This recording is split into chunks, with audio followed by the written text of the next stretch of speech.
വിദ്യാർത്ഥികളെ ലഹരിയുടെയും അക്രമത്തിന്റെയും പാതയിൽ നിന്ന് തിരികെ കൊണ്ടുവരുന്നതിന് സംസ്ഥാന പാരന്റ്സ് ടീച്ചേഴ്സ് അസോസിയേഷന്റെ നേതൃത്വത്തിൽ തൃശൂർ ജവഹർ ബാലഭവനിൽ വിവിധ മേഖലയിലുള്ള വിദഗ്ധരുടെ ഒത്തുചേരൽ സംഘടിപ്പിച്ചു. സമൂഹവും വിദ്യാർത്ഥികളും നേരിടുന്ന പ്രശ്നങ്ങളുടെയും പ്രതിസന്ധികളുടെയും കാരണം കണ്ടെത്തി പരിഹാരം കാണുന്നതിനായി സാമൂഹിക സാംസ്കാരിക വിദ്യാഭ്യാസ രാഷ്ട്രീയ രംഗത്തെ പ്രമുഖർ ഉൾപ്പെടെ പ്രമുഖ വ്യക്തികൾ കൂട്ടായ്മയിൽ പങ്കെടുത്തു. മുൻ നിയമസഭാ സ്പീക്കർ തേറമ്പിൽ രാമകൃഷ്ണൻ ഉദ്ഘാടനം ചെയ്തു. സാഹിത്യകാരി ശ്രീദേവി അമ്പലപുരം അധ്യക്ഷത വഹിച്ചു.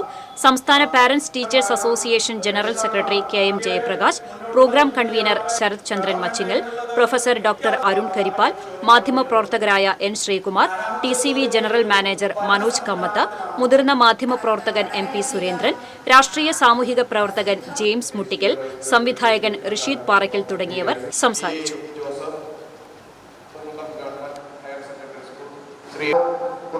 സാമൂഹിക പ്രവർത്തകർ